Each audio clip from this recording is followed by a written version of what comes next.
Hey guys, welcome back to EVE Online. Like I promised you last time, today I'm gonna run you through a solo fit for tier 1 filaments.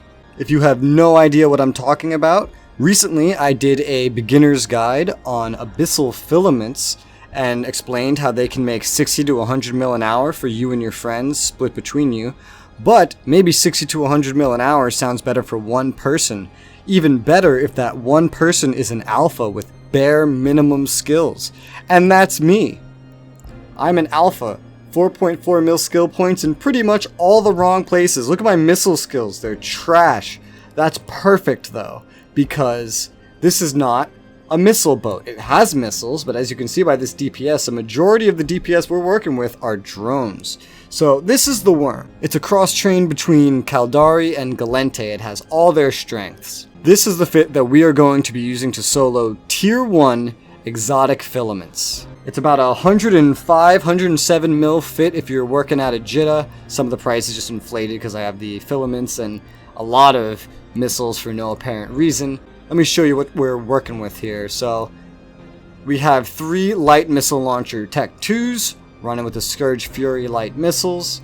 We have 2 Republic Fleet small shield extenders, a Pythium C-type EM ward amplifier, because without this, I mean, look at our EM resist, it's terrible.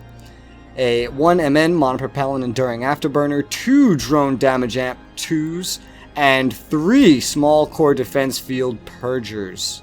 In the drone bay, we have Hornet 2s. And now everything you're seeing here is pretty much entirely with alpha skills. I am not an Omega, I'm a brand new alpha, and I have run tier 1 exotics with this fit plenty of times, and I have not died in it once in tier 1.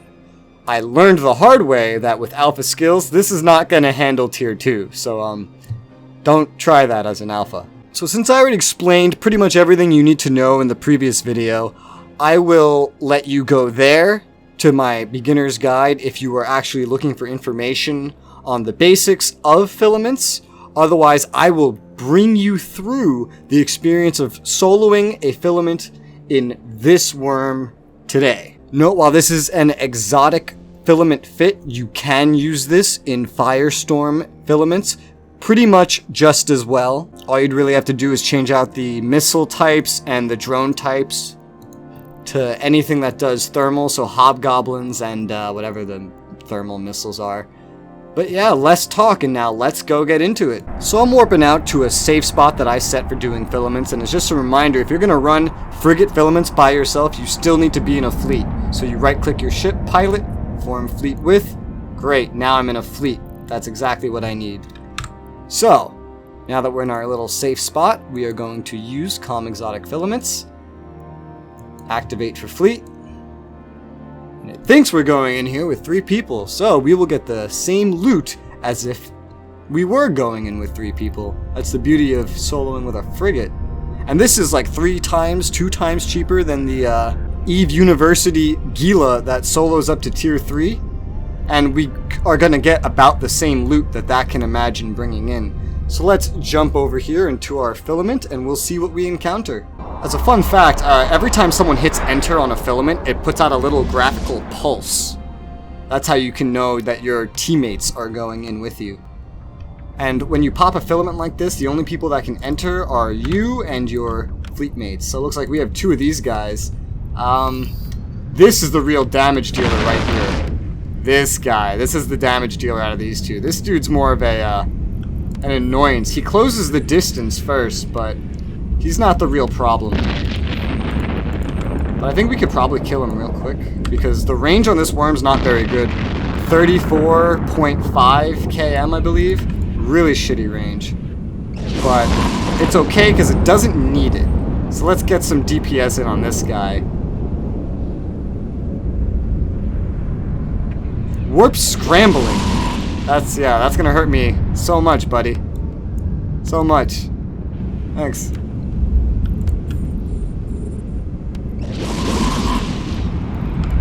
Alright, and now we're moving on to the next boy, who spawns in all kinds of fucked up from the get-go.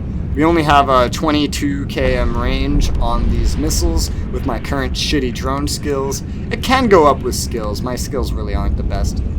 Also, I believe in darks, your range goes up as well, but that's fine. It'd be better if my max targeting range was 40, because again, these drones are the DPS, and I can shoot them up to 40, but I can't lock till about 35. Alright, let's start. I'm gonna start heading towards this cache, because this guy's gonna probably die pretty quickly. Just by instinct, I'm actually going after the enemies rather than going for the caches and sending my drones to do the DPS. Typically, when playing this Wormfit, I tend to ignore most of the enemies except, like, the biggest possible threats. Which is maybe not the smartest idea, but I mean, it works. So, the biocache, this is where most of the loot is. A lot of people will rush with this, but I don't like rushing it with this. I like going for the extractions. I'm gonna lose lock here, I think. I should have lost lock. I'm actually out of range from this guy now. It's weird it took me so long to lose lock. Okay, so this guy's being a dickhead. He's like, hey, let me run to the edge of the fucking map. And you know what? Oh, my drone's got him! That's so weird. I don't have operation in that range, do I? No, I don't. I have 40 km. Alright, whatever. I don't mind. Here's one thing I forgot to mention in the tutorial, and I knew I'd forget one thing, is that at the very edge of the map, we can't see it, there's a gigantic red circle in a big radius around us. And this giant red circle, basically, if we go through it, we die. So do not just burn out through a giant red wall if you see one. I learned this because there was someone that I was doing these with, and I looked to my left. He's right next to me by the gate, like right by the conduit, and I'm like, okay, so I go to get the biocache. By the time I get it, I look to the left, he's gone. He's way out, 50 km into the distance somehow. It's only been a few seconds, but he's not there. His pod isn't there. His corpse and wreckage are there. I don't even understand how he died. Oh, you can see it. This is the wall. That's what it looks like. Don't go through there. You'll die. Ugh. Usually I do not skip these extractions, but this one is 120 away. And I'm trying to actually rush this video a little bit because I don't have the most time. I'm a bit behind on making videos. So we're just going to go right for the conduit. Don't feel so bad if you have to leave an extraction node. There's no great amount of loot for them. It adds up. Yes. But in this one that we're skipping, there's going to be anywhere between 40k and 2 mil. More on average, we'll probably get 500k from it. So I'm just going to skip through it because I'm in a rush. And to fly out to that would have taken me 2 minutes. To fly back to the gate, at least another minute. And do note, we are on a 20-minute timer here. So given how far apart these were, I'm going to make the call to just go ahead and skip this. Now, you can improve your speed. I'm just running a monopropellant, but if you have a Tech 2 or one of those Corpellis or Pythiums, you'd do much better. But we're trying to stay affordable here. Alright, a Blast Grip Tessera. This is a rogue drone, I believe. Blast. What does blast mean? Blast is a type of damage. I think that means explosive, right? Yes, blast means explosive. That's fine. I have decent explosive resist. Get my drones out. They can go slaughter that cache. Well, no, that's a lie. They don't need to. Oh, they probably will anyway. Alright. Yeah, they did. Before I even hit F. Alright, great. And now we'll just slaughter this bad boy. You want to be careful. You want to be careful when you see battleship-ish style fucking enemies. Okay, speak of the fucking devil. Look how much damage it did. These kinds of guys, they can do a lot of damage to you. These bigger ones, these bigger rogue drones, they have shot through some... Oh my god, my drones! They're shooting through my drones, is what they're doing. So they could slaughter your drones, and they can, oh boy. That's great. You know, this never happens to me. But of course, the time I record, I'd lose a drone. You know, I've only ever lost drones once before in this, and that was when I tried running a tier 2. Of course, when I go to record, I'm gonna get half my hit points shot out and then lose a drone, right? What better time for shit that's never happened to happen? But now you see a possibility of what can happen when you're not paying enough attention to what's happening. Because that's kind of what's happening at the moment. I'm not paying enough attention. I've been flying a Kestrel fit for so long right now that I'm just not really back in the groove of this. I'm gonna go get this even though it's so far out. Here's one of those towers, tracking pylon. You know, that was probably helping it. This was probably helping it track me and fuck me up. Let me get this, it's right here. But yeah, so be wary. Your drones can get fucked up. Especially if you're fighting a turreted enemy that's right next to one of these boys.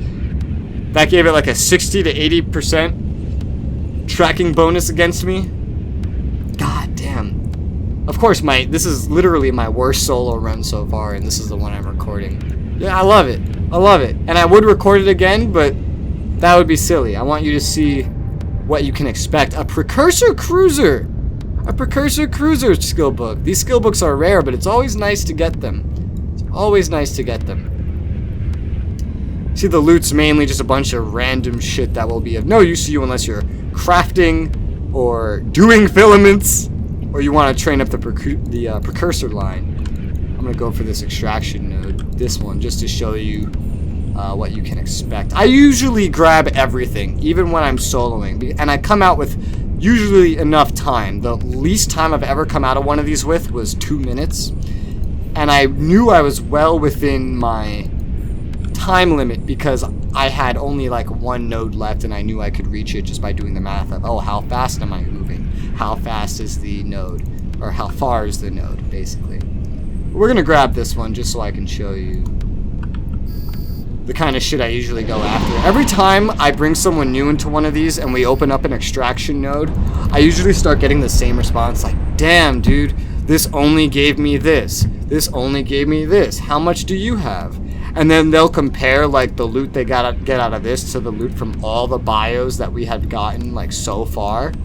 And of course it's always insanely different. Look at this, 600k. So they'll say, oh, I only got 600k. Oh, I only got 500k. Oh, blah, blah, blah, blah. Do you think we should only run the bios? I'm like, well, you see, the bios can give me anywhere between 1 mil and, let's say, 8 on average. Probably on average in tier 1s, I most reliably get 3 to 4. Let's say 3 extraction nodes spawn in every pocket, and every one of those is worth 600k. That's another 1.8 mil every room. But people don't like going after them because they're so far, and they're just, I guess it's just a matter of laziness. The nodes are far out, and the people just don't see that it's worth their time when they could rush the bio. Meanwhile, every time you run this, you'll have to just burn through 3 filaments, so it's not really more profitable that I know of to actually just burn through just the bio caches and ignore all the extraction nodes. But a lot of new players do get discouraged by what's in the extraction nodes, but you really just gotta do the math, add them up. You can get 3 extractions in 1 room. Compare that to the bio loot you're getting. That shit adds up. That's a reliable part of your money. And if you're grabbing all the nodes, let's see, sleepers. So for sleepers, you always want to go for the smaller ones first. And these are all small as fuck. The Aegises are just they're nothing special. They're just advanced DPSs, basically. Consider them that. Yeah, so it's worth grabbing all of them, in my opinion, because the 60 to 100 mil an hour that you can make soloing this, that is projected by grabbing every extraction node that spawns. So I would recommend it, personally.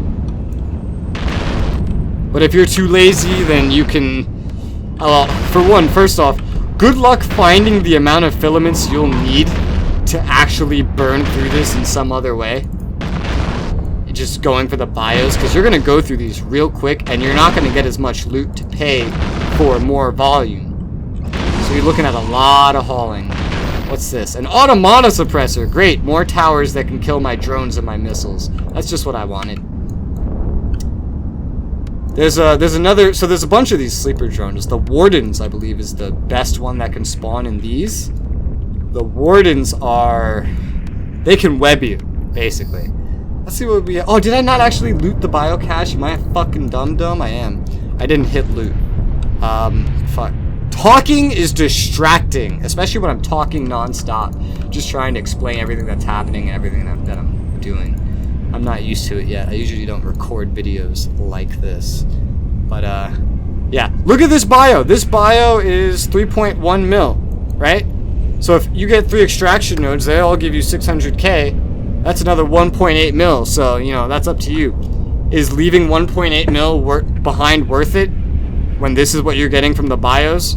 And it costs about 1 mil just to open up this filament to begin with? That's a you call. But this is the 3rd and final pocket. See, it says origin conduit here. That means we're done. There's 3 pockets. Remember, 3 pockets every single filament. There's always 3. Oh, great, another automata. Please don't kill my drones. 3 pockets every time. When it comes to taking or leaving extractions, it's really up to you of what you think you have the time to do, what you think would be worth it. You want to aim for 5 minutes every single room. If I grabbed that extraction node earlier and didn't make all these other stupid mistakes, we'd be coming out of here with 5 minutes nonetheless. So I had enough time. I had more than enough time to grab all the loot that was in here. But if you are taking more than 5 minutes every room, you're going to want to start leaving at least the furthest extraction nodes you're finding. Because, again, it's better you get out of here alive with your 100 mil fit than try to get 600k. But don't leave all of them, because you will get some good loot out of it. In one of those earlier rooms, there was an orange cloud which dampens shield boosting, but it wasn't really a problem for me because I'm passive tanking. So yeah, it really wasn't it doesn't really affect me. The only cloud that I should avoid in this fit is blue, because that will take my 50, I believe, signature radius and crank it up to like 200. And buddy, let me tell you, that's how you fucking die. That's what killed me when I tried soloing tier 2s. I had to fight an overmind in oh boy, in a blue cloud. I was one hit on that overmind from finishing that. Anyway, so add another probably 600k in here. We would have made 12.8k on that if I had actually grabbed that other cache. Not the best loot. I don't know what this is worth, and it's a matter if you sell this, keep this, make this, I don't know. These estimated values, also, by the way, not the most reliable. It really underestimates a lot of the filaments. A lot of the filaments do sell for higher than they're showing, and as well as the multiplasmids, and especially the isogen. The isogen you can sell for a lot more. Let me see. Yeah. A lot of this stuff, the estimateds are a lot lower. So the real bounty we probably got here is probably closer to 14 mil, 16 tops.